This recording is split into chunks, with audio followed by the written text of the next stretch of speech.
Assalamualaikum warahmatullahi wabarakatuh dan salam sejahtera untuk kita semua. Perkenalkan saya Dr. Rahmi Agafur, spesialis neurologi. Untuk mengevaluasi pasien dengan kasus neurologi, kita harus melakukan pemeriksaan neurologis dan salah satu pemeriksaan neurologis yang penting adalah pemeriksaan nervus cranialis.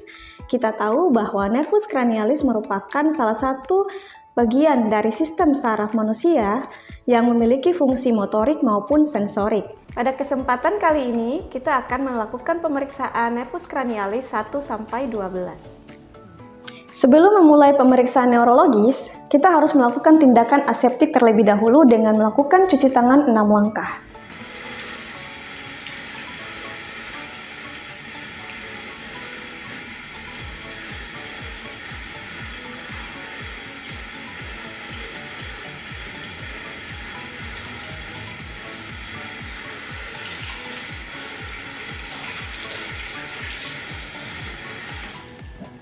Baik, pemeriksaan nervus cranialis yang pertama adalah pemeriksaan nervus 1 atau nervus olfaktorius.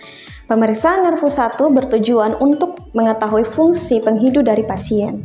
Dalam mengevaluasi fungsi penghidu pasien, kita dapat menggunakan zat yang tidak bersifat iritatif karena dapat mengaburkan hasil pemeriksaan. Dalam hal ini, kita dapat menggunakan kopi, tembakau, kayu manis, maupun teh. Pada hari ini kita akan melakukan pemeriksaan nervus olfaktorius dengan menggunakan zat kopi dan teh. Kita memulai pemeriksaan nervus olfaktorius, ada beberapa hal yang harus kita tanyakan kepada pasien. Permisi Bapak, apakah Bapak punya riwayat cedera kepala sebelumnya? Tidak ada, dokter. Apakah Bapak ada riwayat infeksi saluran pernapasan bagian atas? Tidak ada. Kemudian apakah Bapak ada sementara atau sebelumnya ada mengkonsumsi obat-obatan seperti levodopa atau amfetamin, atau misalnya Bapak ada sebelumnya ada kemoterapi? Tidak pernah, dokter. Tidak pernah. Oke, baik, terima kasih. Kemudian setelah itu kita harus memastikan ada atau tidak obstruksi pada saluran hidung pasien, karena hal ini dapat mengaburkan hasil pemeriksaan dari nervus 1. Baik, permisi Bapak, saya akan memastikan dulu Bapak ada obstruksi atau sumbatan di saluran hidung atau tidak. Permisi. Baik, tidak ada sumbatan. Baik, untuk mengevaluasi nervus 1, pasien harus dalam kondisi sadar penuh dan kooperatif. Kemudian, pasien sebagai langkah awal, kita akan meminta pasien untuk memejamkan mata dan menutup salah satu lubang hidung dengan tangan. Kemudian pemeriksa akan mendekatkan zat yang akan diuji ke salah satu lubang hidung pasien. Selanjutnya, pasien diminta untuk mengidentifikasi zat yang diuji tersebut. Pemeriksaan yang sama kita lakukan pada lubang hidung yang satunya. Kemudian, pemeriksaan sebaiknya kita lakukan terlebih dahulu pada lubang hidung yang kita curigai ada kelainan. Baik Bapak, saya akan melakukan pemeriksaan. Bapak mohon untuk memejamkan mata. Kemudian bisa ditutup lubang hidungnya yang sebelahnya menggunakan tangan. Baik, kita akan melakukan pemeriksaan pada lubang hidung sebelah kiri terlebih dahulu. Silakan dihirup dan disebutkan Pak, ini bau apa? Teh. Baik. Ini bau apa? Kopi, dok. Baik. Selanjutnya bisa ditutup lubang hidung yang sebelahnya. Ini bau apa? Bau teh. Oke. Yang ini? Bau kopi. Baik, hasil pemeriksaan dari pemeriksaan nervus olfaktorius dapat berupa hilangnya fungsi penghidu secara total atau kita sebut dengan anosmia, atau perubahan interpretasi dari penghidu bisa merupakan suatu peningkatan misalnya hiperosmia maupun penurunan fungsi penghidu atau biasa kita sebut dengan hiposmia. Baik, pemeriksaan nervus 2 atau nervus optik itu terdiri dari 4 pemeriksaan, yaitu pemeriksaan visus, pemeriksaan lapangan pandang, pemeriksaan buta warna, dan pemeriksaan funduskopi. Sebelum kita melakukan pemeriksaan nervus 2, pemeriksa dapat menanyakan beberapa keluhan gangguan penglihatan pada pasien. Baik Bapak, apakah Bapak ada gangguan penglihatan dalam melihat objek baik jarak dekat maupun jauh?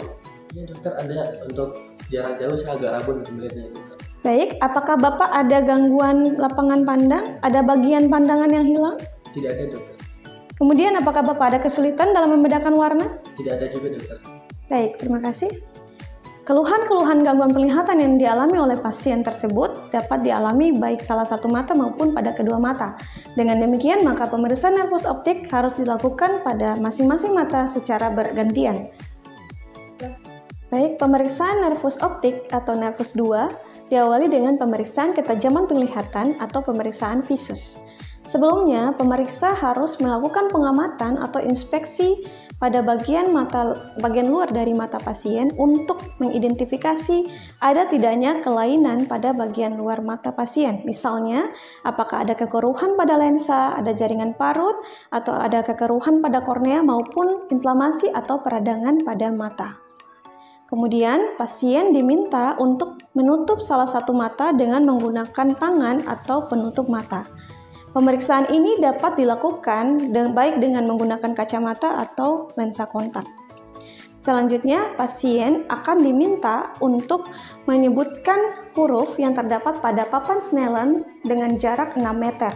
Pasien diminta untuk menyebutkan huruf dari yang paling bawah hingga yang paling atas sampai dia tidak terlihat lagi atau tidak benar dalam penyebutan huruf tersebut.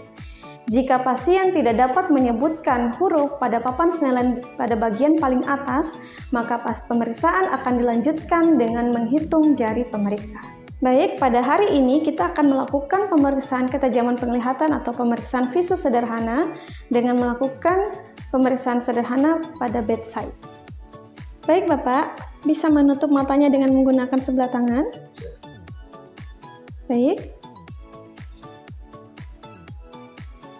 Ini berapa? 2 dokter. Baik.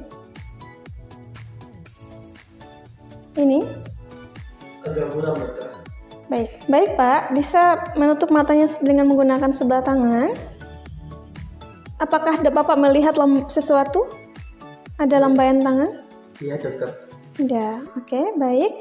Pemeriksaan ini kita lakukan pada sisi mata yang sebelahnya. Baik Pak, silakan menutup lagi matanya dengan salah satu tangan. Apakah Bapak ada melihat cahaya? Ada dokter.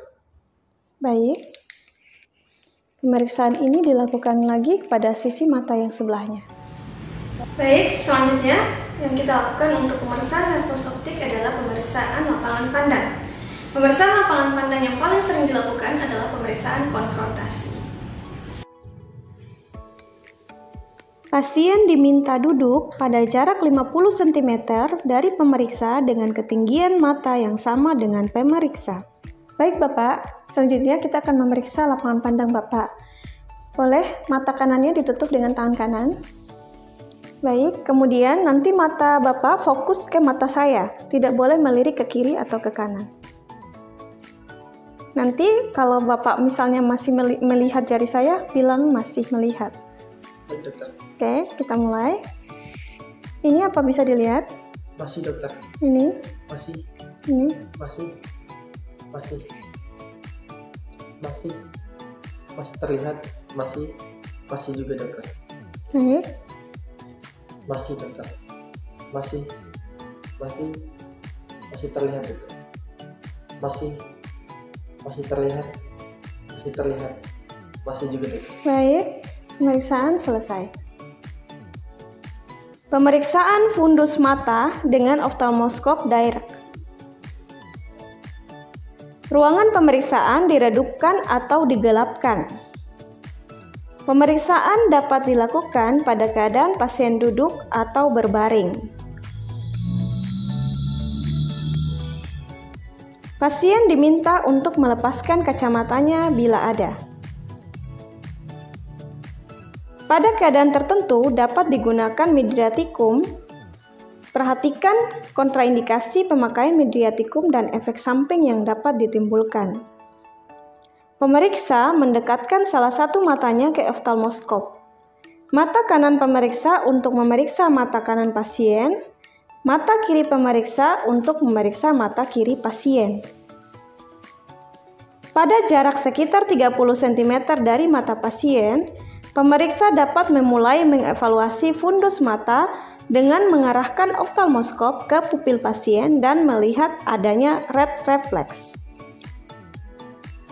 Pemeriksa mendekatkan oftalmoskop ke mata pasien sehingga wajah pemeriksa berada dekat dengan wajah pasien. Pasien diminta untuk bernapas seperti biasa dan boleh mengedipkan matanya, tetapi tidak dianjurkan untuk melirik. Pemeriksa dapat mengatur kekuatan dioptri lensa oftalmoskop untuk mendapatkan gambaran fundus mata yang lebih jelas dan terfokus. Pemeriksa mengidentifikasi pembuluh darah retina, kemudian menelusurinya ke arah nasal hingga menemukan diskus optik. Pemeriksa mengevaluasi keadaan fundus mata di seluruh sisi sejauh mungkin dan menilai pembuluh darah retina, makula, dan gambaran retina lainnya. Pemeriksaan yang sama dilakukan pada mata lainnya. Baik, kita akan melakukan pemeriksaan pupil. Pemeriksaan pupil diawali dengan pemeriksa menginspeksi bentuk, posisi, kesimetrisan, maupun ukuran dari pupil. Baik, pemeriksaan refleks cahaya langsung. Pasien diminta untuk melihat jauh ke arah depan. Pak, silakan lihat ke depan. Kemudian, pemeriksa akan menyorotkan cahaya ke arah pupil dan mengamati perubahan diameter pupil yang terjadi.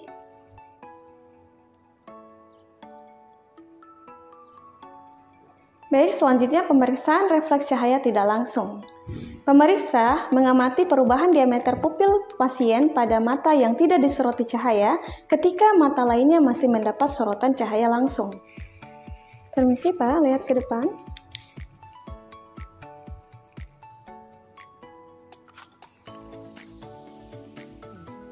Pemeriksaan refleks akomodasi. Pemeriksa menggerakkan jari telunjuknya dari jarak yang agak jauh dari wajah pasien mendekat ke arah wajah pasien. Pasien diminta untuk mengikuti arah jari pemeriksa dan perhatikan perubahan diameter pupil yang terjadi. Respon normal berupa miosis. Tapi Pak, bisa lihat ini? Ikuti arah jari telunjuk saya.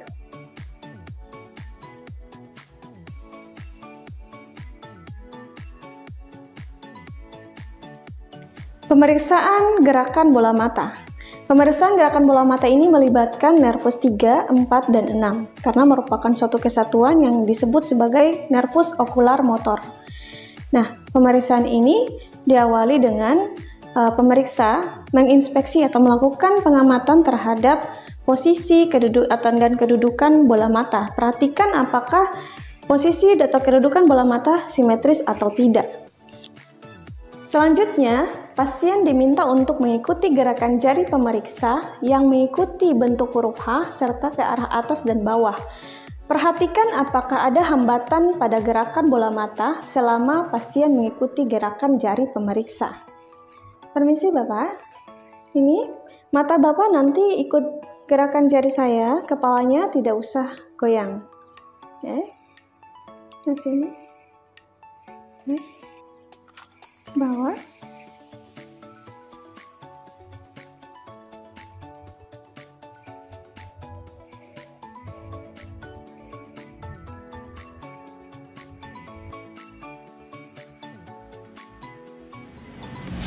Baik, selanjutnya adalah pemeriksaan kelopak mata. Pemeriksa mengukur celah mata atau fissura palpebralis kiri dan kanan.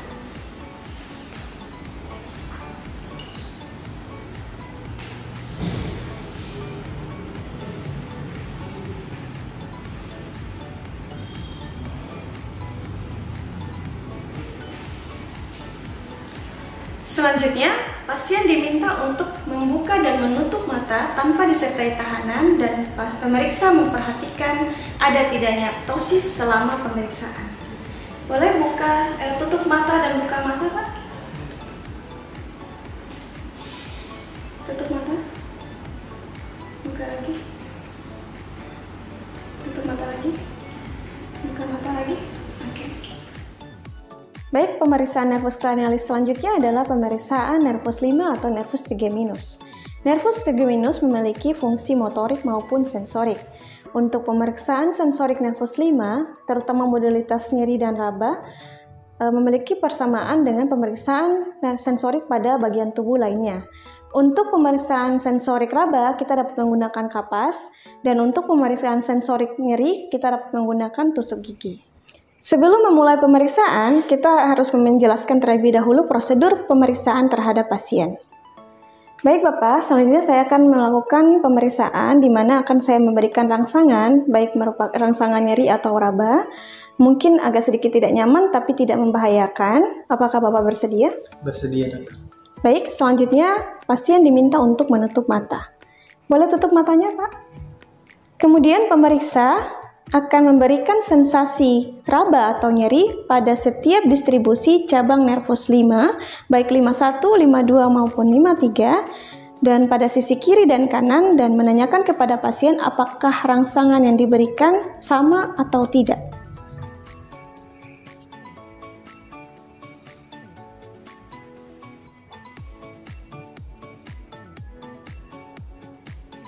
Isi Bapak, apakah ini sama?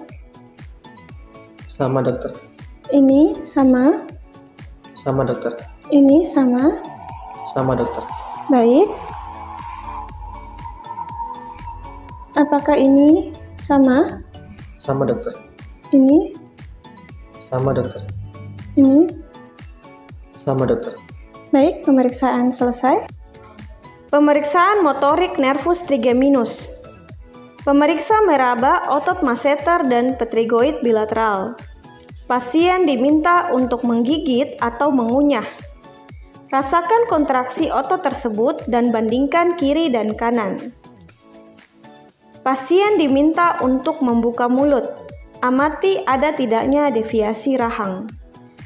Mintalah pasien menggerakkan rahang bawah ke arah depan dan belakang atau maju mundur. Dan pemeriksa mengamati kesimetrisan rahang. Pasien diminta menggigit spatula lidah dengan gigi gerahamnya dengan sekuat mungkin, kemudian pemeriksa mencoba menarik spatula lidah tersebut. Bandingkan kekuatan kiri dan kanan. Bandingkan juga bekas gigitan pada spatula lidah antara geraham kanan dan geraham kiri. Selanjutnya pemeriksaan refleks kornea. Pemeriksaan refleks kornea dimulai dengan pemeriksa berdiri di samping atau di belakang pasien. Kemudian sentuhlah kornea mata pasien dengan menggunakan kapas dari arah lateral. Respon normal apabila terdapat kedipan dari kedua mata. Permisi Bapak, saya akan menggoreskan kornea mata Bapak. Mungkin akan terasa tidak nyaman tapi tidak berbahaya. Bapak bersedia? Bersedia, dok. Baik. Lihat ke depan.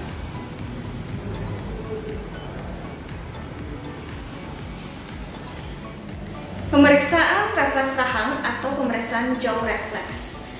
Pasien diminta untuk membuka mulut tidak terlalu lebar tapi dalam kondisi rileks. Kemudian pemeriksa akan meletakkan jari telunjuknya di tengah-tengah dagu pasien dan mengetuk dengan palu refleks. Perhatikan respon yang muncul berupa sentakan mandibula ke arah atas. Permisi Pak, bisa buka mulutnya? Tidak terlalu lebar, rileks saja.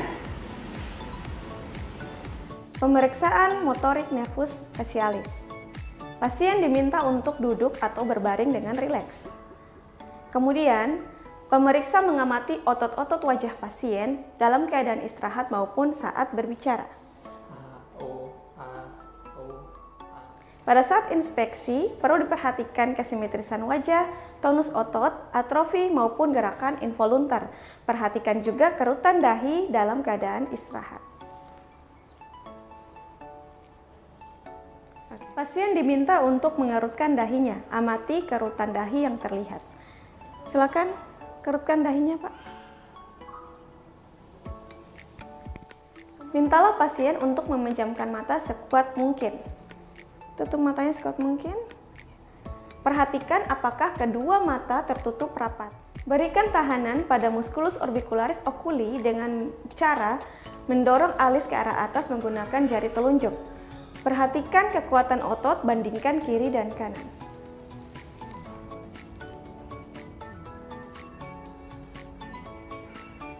Mintalah pasien untuk tersenyum lebar, perhatikan kesimetrisan sudut bibir dan sulcus nasolabialis. Selanjutnya, pasien diminta untuk menggembungkan kedua pipinya. Kemudian pemeriksa menekan kedua pipi dengan jari telunjuk secara bersamaan hingga udara keluar dari mulut pasien. Perhatikan apakah ada kebocoran pada salah satu sisi atau sudut mulut pasien. Pasien diminta untuk mengatupkan rahang atas dan rahang bawah dan menarik sudut bibirnya hingga memunculkan muskulus platysma.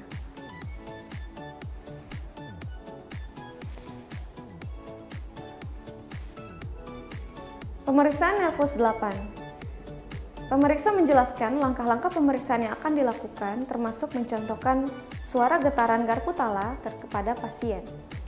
Pemeriksaan tes Rina. Pemeriksa menggetarkan garpu tala 256 Hz atau 512 Hz, kemudian diletakkan pada prosesus mastoideus pasien. Pasien diminta mendengarkan suara garpu tala dan setelah suara menghilang, pasien diminta untuk mengangkat tangannya. Pindahkan garpu tala ke depan telinga pasien. Tanyakan apakah pasien masih mendengar suara garpu tala. Pemeriksaan tes Weber. Pemeriksa menggetarkan garpu tala 256 Hz atau 512 Hz, kemudian diletakkan di garis tengah puncak kepala pasien. Pemeriksa menanyakan kepada pasien pada telinga mana suara garpu tala terdengar lebih keras. Pemeriksaan nervus glosopharyngeus dan nervus vagus. Pasien diminta untuk membuka mulut. Lakukan inspeksi pada area palatum dan faring. Perhatikan apakah terdapat deviasi garis tengah palatum maupun uvula. Mintalah pasien untuk mengucapkan A. Perhatikan lengkung palatum dan posisi uvula. Lidah pasien dapat ditekan dengan spatula lidah untuk visualisasi yang lebih baik. Pemeriksaan refleks muntah. Pasien diminta untuk membuka mulut. Pemeriksa memperhatikan lengkung langit-langit dan posisi uvula. Lidah pasien dapat ditekan dengan spatula lidah untuk visualisasi yang lebih baik.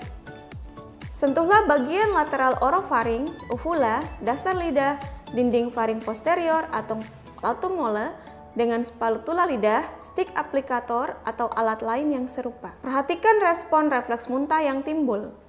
Pemeriksaan dilakukan pada kedua sisi. Pemeriksaan motorik nervus accessorius.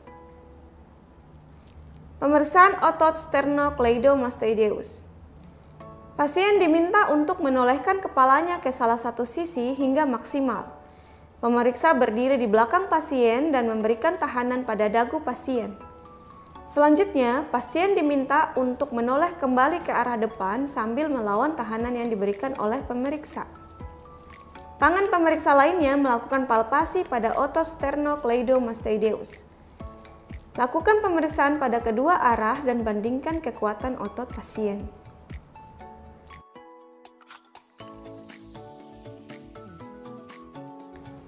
Pemeriksaan otot trapezius. Pemeriksa berdiri di belakang pasien. Amati leher, punggung, dan bahu pasien.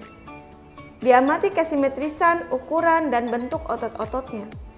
Berikan tahanan dengan menekan kedua bahu pasien ke bawah dan mintalah pasien untuk mengangkat kedua bahunya ke atas sekuat mungkin. Bandingkan kekuatan bahu kiri dan kanan. Pemeriksaan nervus hypoglossus. Pasien diminta untuk membuka mulut. Pemeriksa mengamati trofi, gerakan, dan posisi lidah pasien. Mintalah pasien untuk menjulurkan lidahnya lurus ke depan. Perhatikan apakah lidah terdeviasi ke salah satu sisi. Perhatikan juga apakah terdapat atrofi, fasikulasi, maupun tremor. Pasien diminta untuk menggerakkan lidah ke kiri, kanan, atas, dan ke bawah, baik secara perlahan maupun secara cepat. Pasien diminta menekan dinding dalam pipi dengan menggunakan ujung lidah, lalu melawan tekanan yang diberikan pemeriksa dari sisi luar pipi dengan jari atau spatula lidah. Bandingkan kekuatan motorik lidah sisi kanan dan sisi kiri. Demikian video pemeriksaan nervus cranialis 1-12. Semoga video ini dapat bermanfaat. Terima kasih. Wassalamualaikum warahmatullahi wabarakatuh.